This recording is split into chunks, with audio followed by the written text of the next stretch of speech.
आज मैं डिंडोरी में हूं, जहां एक पैक्ड एग्री वर्कशॉप ने बिग क्लाइमेट हेडेक्स को रियल वर्केबल सॉल्यूशंस में बदल दिया। हियर्स द डील, मौसम वियर्ड होता जा रहा है, कॉस्ट्स बढ़ रही हैं और प्रॉफिट्स स्क्वीज्ड महसूस हो रहे हैं। कृषि विज्ञान केंद्र डिंडोरी में Borlaug institute for South Asia, Jabalpur से एक्सपर्ट्स किसानों के साथ बैठकर, ग्रेन ट्रेडर्स के साथ बैठकर एक स्मार्टर पाथ फॉरवर्ड मैप किया। हमने स्टबल मैनेजमेंट की बात की। खेतों को जलाना सिर्फ धुआं नहीं है, ये लॉस्ट न्यूट्रिएंट्स हैं। उस रेजिड्यू को मल्च में बदल दो, कंपोस्ट में बदल दो, बायोचार में बदल दो, और आप सॉइल को फीड करते हो, साथ ही एयर को क्लीन रखते हो। Zero tillage, big win. कम प्लाविंग का मतलब lower diesel bills, better soil structure और ड्राई स्पेल्स के लिए ज्यादा मॉइस्चर लॉक्ड रहता है। क्रॉप डाइवर्सिफिकेशन बार बार सामने आया। सीरियल्स को पल्सेस के साथ मिक्स करो, सीरियल्स को ऑयल सीड्स के साथ मिक्स करो, शॉर्ट ड्यूरेशन वैरायटीज जोड़ो, क्लाइमेट टॉलरेंट वैरायटीज जोड़ो, और आप रिस्क को स्प्रेड करते हो, साथ ही इनकम को स्टेबलाइज करते हो। और टेक, कोई घर के बराबर का ट्रैक्टर खरीदने वाला नहीं था। Low cost planters, soil testing, precise seeding, drip kits, sprinkler kits, timely advisories की बात कर रहे हैं। Small changes, big impact. Scientist ने इसे साफ साफ बताया। प्रूवन मेथड्स अपनाओ और आप यील्ड्स बढ़ा सकते हो और सॉइल फर्टिलिटी को स्ट्रॉन्ग रख सकते हो। इसका मतलब है आज बेटर हार्वेस्ट्स बिना कल को लूटे। District panchayat CEO Divyanshu Chaudhary, senior scientist doctor K Deshmukh और बीसा ऑफिसर पंकज कुमार जैसे लीडर्स ने एक मैसेज दिया, इनोवेट करो और जो आप उगाते हो उसे मार्केट की एक्चुअल डिमांड से मैच करो। क्विक टेकअवेज जो आप अभी यूज कर सकते हो, रेजिड्यूज को मत जलाओ, मल्च करो, कंपोस्ट करो। इस सीजन में एक प्लॉट पर जीरो टिल ट्राई करो। नाइट्रोजन फिक्स करने के लिए पल्सेस के साथ रोटेट करो, फर्टिलाइजर कॉस्ट्स कम होंगे। सॉइल टेस्ट करो, फिर क्रॉप को फीड करो, गेस मत करो। लोकल डिमांड ट्रैक करो और उन बायर्स के लिए एक पोर्शन प्लांट करो। मुझे सबसे ज्यादा क्या पसंद आया? एनर्जी। फार्मर्स और ट्रेडर्स पूरे डिस्ट्रिक्ट से आए, शार्प क्वेश्चंस पूछे और प्रैक्टिकल स्टेप्स के साथ गए। अगर क्लाइमेट प्रॉब्लम है तो ये सॉल्यूशंस हैं, सिंपल, अफोर्डेबल और ट्राई करने के लिए रेडी। स्मॉल स्टार्ट करो, रिजल्ट्स मेजर करो और जो काम करता है उसे स्केल करो। आपका खेत, आपका भविष्य, चलो इसे रिजिलिएंट बनाते हैं।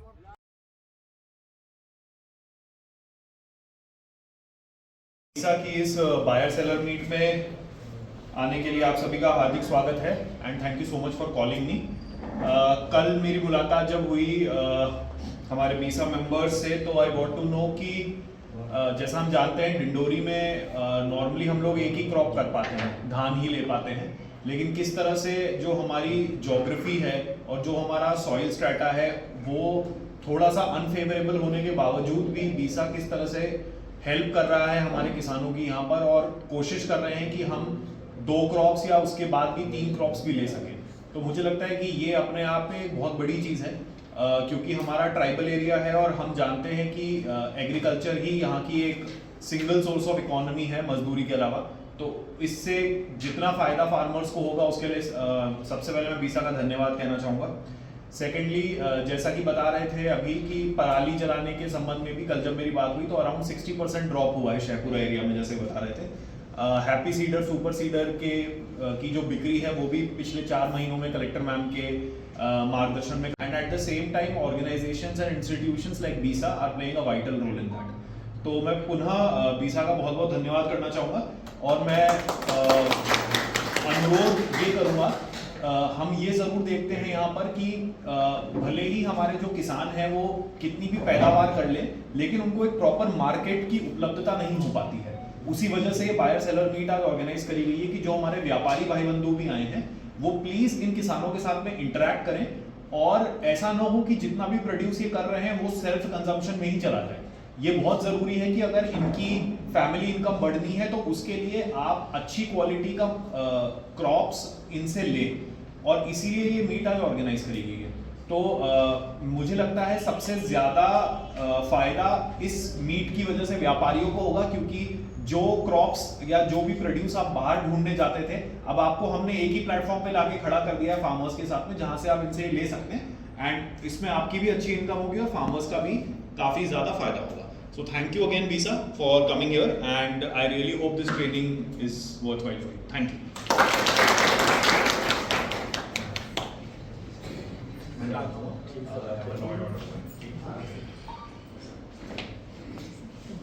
इन लोग के साथ इस साल इनके यहाँ हम लोगों ने गेहूं की 4 वैरायटी का डिमोन्स्ट्रेशन लगवाया है. DVW 187, DVW 327, HI 1634, DVW 303, ये सब का डिमोन्स्ट्रेशन इस बार इन लोग के प्लॉट में लगा हुआ है. हर एक ब्लॉक में लगा हुआ है.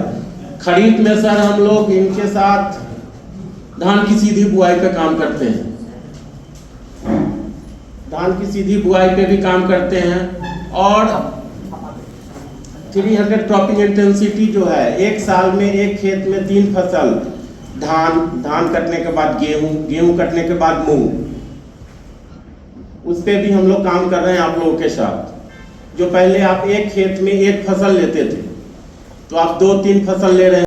जैसे आपने मवेशी की बात की, मेरे पीछे साइड में बहुत से किसान जो सहपुरा क्षेत्र के बैठे हुए होंगे, अगर गेहूं कटाई के बाद वो अपने मवेशी का प्रबंधन कर लें, मवेशी को रख लें और थोड़ा प्रशासनिक सहयोग से और आप लोगों के सहयोग से अगर उस क्षेत्र को मूंग की खेती में अग्रसर किया जाए, क्योंकि जो डैम का पानी है, जो नहर का पानी है, अनावश्यक छोड़ा जाता है. और मेरा ऐसा मानना है कि बैठे हैं, अगर मेरी बात कृषकों तक पहुंचा दें और गर्मी में हम जानवरों का प्रबंधन कर लें, तो मैं निश्चित तौर से कह सकता हूं कि सहपुरा बेल्ट के जो किसान हैं उनकी इनकम में ज़बरदस्त बल्क आएगा. एकदम सही बात सर. और इसको अपने क्षेत्र में एक मीटिंग करके, गांव वाइज मीटिंग करके उसको लागू कर लें, तो सिर्फ अपने मवेशी का प्रबंधन कर लें. रही बात मवेशी के चारे की, तो इतना ज़्यादा मूंग और उड़द से आपको उनका भूसा उत्पाद मिलेगा कि आपके मवेशियों का पेट भी भागने की बजाय, चराने की बजाय घर में ज़्यादा अच्छा भरेगा और दुग्ध उत्पादन में सहायक है. एकदम सही बात. 30 कुंटल प्रति हेक्टेयर लिया जाता है सिंचित का. अब आप बताइए 1 एकड़ का. हाँ, तो आज के हेक्टेयर का आज की स्थिति में ये है सर, हाइब्रिड 35,000 कुंटल मिल रहा है किसान को, 350 रुपए किलो बाजार, उसको बोता है 29 कुंटल 30 कुंटल कंपनी कहती है 1 एकड़ में उत्पादन. एक हेक्टेयर में 75 कुंटल के आसपास. एकदम सही. हम अब यहाँ पर 1 हेक्टेयर में 25 कुंटल 29 कुंटल बेच रही है, किसान को मिल रहा है बेचने को. वो कहाँ बेचेगा? हाइब्रिड आप लोग लगाते हो? बिल्कुल. पहले मैं अपना इंट्रोडक्शन दे देता हूँ. मेरा नाम कामेश भगत है और यहाँ कृषि अभियांत्रिकी का ऑफिस है समनापुर तेराह में, जो अभी 24-25 में ही खुला हुआ है. काफ़ी लोग आप जान भी रहे हैं, ऑफिस भी आए होंगे.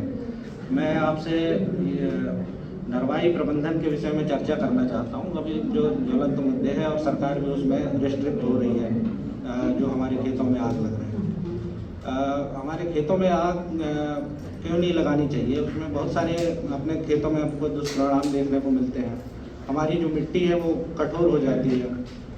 वहाँ के जो सूक्ष्म, जो लाभकारी सूक्ष्म जीव होते हैं वो नष्ट हो जाते हैं. उसके साथ साथ वायु प्रदूषण तो हो ही रहा है. आग जलने से जो आग फैलता है उससे जनहानि होती है. बहुत सारे दुष्परिणाम देखने को मिलते हैं. हम उसको कैसे बेहतर प्रबंधन कर सकते हैं? एक तो मशीनों के माध्यम से हम खेत में उसका प्रबंधन कर सकते हैं, और ऐसे है जो ex-situ प्रबंधन बोलते हैं, जो वहाँ की नरवाई है हम उसको दूसरे जगह में दूसरे कामों में ले सकते हैं. उसको खेत से बाहर भी उसका प्रबंधन कर सकते हैं. तो सबसे पहले तो जो हम खेत में उससे कैसे प्रबंधन कर सकते हैं और उसमें कौन कौन से यंत्र हमारे लाभदायक हो सकते हैं उसको प्रबंधन करने के लिए. जैसे सुपर सीडर एक मशीन है, तो वो क्या है कि बिना जोताई के आप डायरेक्ट उससे मौनी कर सकते हैं. काफ़ी जैसे सहपुरा में अभी जतिन साहू जी के पास भी है, काफ़ी इनने बुआई भी की है लगभग वहाँ पे. उसके अलावा हैप्पी सीडर जो बीसा जीरो टिलेज तकनीक को प्रमोट कर रही है, वो हैप्पी सीडर उसी तकनीक पे आधारित है, जीरो टिलेज तकनीक पे. उसमें ये है कि जो खेत में हमारी नरवाई खड़ी रहती है उसको छोटे छोटे टुकड़ों में काट के वहाँ पे मल्च के रूप में वो काम करता है, ताकि मल्च के रूप में काम करने से उसके बहुत सारे फायदे हैं. एक तो खरपतवार को उगने नहीं देता है वो, साथ साथ लंबे समय तक वहाँ पे वाटर होल्डिंग कैपेसिटी जो मिट्टी की है उसको बढ़ा देता है, तो नमी लंबे समय तक बनी रहती है। ये जो आज का कार्यक्रम जो कृषि विज्ञान केंद्र डिंडोरी में जो आज हो रहा है, ये बायर सेलर मीट है, क्रेता विक्रेता बैठक है। ये जो प्रोग्राम है, एक प्रोजेक्ट हमारा चल रहा है Borlaug institute for South Asia Jabalpur और कृषि विभाग मध्य प्रदेश के साथ ये प्रोजेक्ट जलवायु अनुकूल कृषि कार्यक्रम चल रहा है। ये मध्य प्रदेश के 9 जिला में ये चल रहा है। उसी के अंतर्गत हमारा ये डिंडोरी जिला में भी उसी प्रोजेक्ट के अंतर्गत हम लोग काम कर रहे हैं। इसमें हम लोग रेसिड्यू मैनेजमेंट पे, वैरायटी रिप्लेसमेंट में, वीड मैनेजमेंट, न्यूट्रिएंट मैनेजमेंट पे किसानों के साथ काम कर रहे हैं। इसी प्रोजेक्ट के अंतर्गत एक हमारा कंपोनेंट है बायर सेलर मीट, जो क्रेता विक्रेता बैठक, उसी के अंतर्गत हम लोग आज यहाँ एक प्रोग्राम कर रहे हैं। इसमें हमारे किसान आए हुए हैं तथा जो उसके प्रोडक्ट जो उसका उत्पादन हो रहा है, धान, गेहूँ, मक्का, उसके खरीदने वाले व्यापारी आए हुए हैं और मंडी के अधिकारी आए हुए हैं। इन दोनों के बीच में क्या क्या उनको किस तरह का उनको प्रोडक्ट चाहिए, कैसा उत्पादन चाहिए, कैसा अनाज चाहिए, सही रेट मिल रहा है कि नहीं मिल रहा है, उसके बारे में ये बैठक हुई है। इसमें हमारे डिंडोरी के हर एक ब्लॉक से किसान आए हुए हैं तथा जितने भी व्यापारी, अलग अलग प्राइवेट कंपनी जो किसानों का उत्पादन खरीदते हैं, वो दोनों बैठ के इसका बैठक आज हम लोग यहाँ डिंडोरी में कर रहे हैं। माध्यम से आप किसानों को क्या सहयोग करते हैं? बीसा के माध्यम से किसानों को हम बीज के द्वारा, टेक्नोलॉजी के द्वारा, नॉलेज के द्वारा सपोर्ट करते हैं। इनको नई नई प्रजाति देते हैं। इस बार इन लोगों को हम गेहूं की 5 न्यू नई प्रजाति दिए हैं। DBW 303, DBW 187, DBW 377, HI 1634 और HI 1636, जो किसान पुरानी प्रजाति कर रहे थे जिसमें उनको उपज कम आ रहा था। ये नई प्रजाति से ये क्लाइमेट रेजिलेंट वैरायटी है, जलवायु अनुकूल प्रजाति है, इनसे इनका उपज अच्छा हो रहा है। कृषि विज्ञान केंद्र जो है, सबसे पहले तो इसके बताएं हम कि जो टेक्नोलॉजी असेसमेंट और रिफाइनमेंट का काम करता है, पहली चीज़।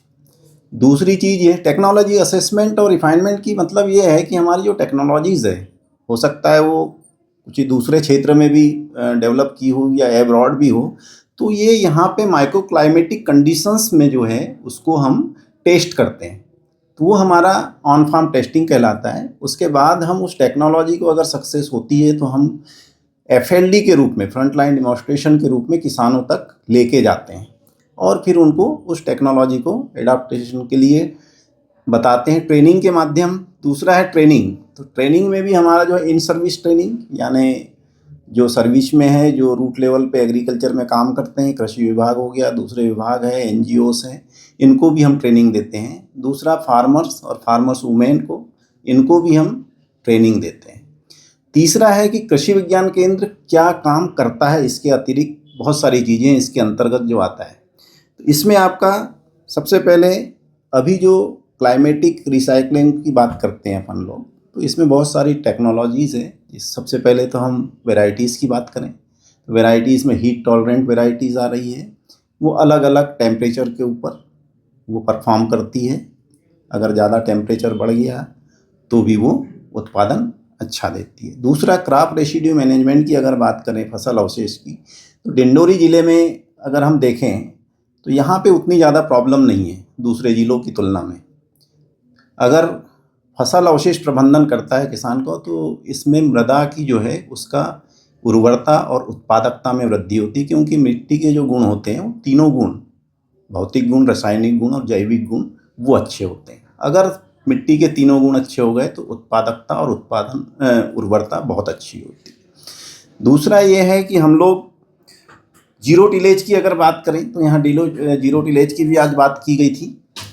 जीरो टिलेज एक अच्छी टेक्नोलॉजी है और इसमें आपकी जो लागत है वो कम होती है जीरो टिलेज में।